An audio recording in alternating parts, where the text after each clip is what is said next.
Yes, again, good afternoon. So, for my Amazon serye today, pag-usapan natin tong pagkuha ng business license. So, actually, last year, na-receive ko tong leaflets. Pinadala ng driver ng Amazon.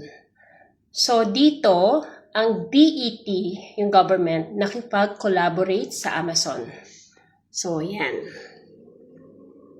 So the DET e-trader commercial license is available to residents and citizens of Dubai, allowing online seller as an economic activity. So ang price cost lang nila is 1,370. So yung 1,370 na yan, for 1 year yan. For next year, I think the same amount or maybe, I don't know, I'm not sure. Pero you can check and inquire. Ito yung website nila. Yan, ang website nila, application. So, itong DET commercial license na to, once na nagbayad kayo ng amount na yan, so, covered na yan ang pag meron kayong online store like Amazon, Noon, Trendyol, Carrefour, or sa Facebook, Instagram, at sa TikTok. So, means to say, legal kayo, nag-comply kayo ng rules dito sa UAE. So, sa pagiging business po, dapat hindi lang about sales, hindi lang din about product. Dapat din, magko-comply din tayo. Dapat meron tayong legit na license dito sa Dubai. Kasi mahirap na rin ng walang license. Lalo na ngayon, nagkakahigpitan. So, yung iba nagkakaroon ng fines. So, wag na sana tayong umabot doon. So, ayan siya. Kung ang gusto nyo lang is e-commerce lang, ang price is 1,370.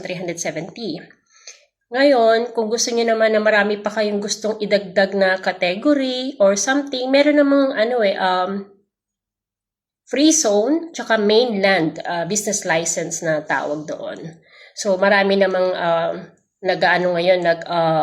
bebenta ng mga ganun license. Basta make sure na pagkukuha kayo ng license, yung legit, yung trusted na. Okay? So, madami rin ako i-share sa inyo regarding sa experience ko sa pagkuha ng license before.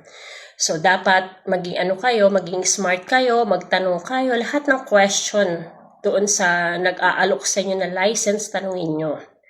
Tanungin nyo yung mga pros and cons, kung ano ba, hindi lang yung basta kukuha kayo ng license kasi may mga pagkakamali rin akong nagawa before sa pagkuha ng license kasi bago lang din naman ako, wala akong idea sa mga ganon. So, after that, dun ko lang na-realize na, wait, hindi nila sa akin na-explain mabuti ito. So, yun, i-share ko sa inyo yung, sa susunod yung experience kong yun. Yeah? So, for now, mag-inquire kayo sa website na to.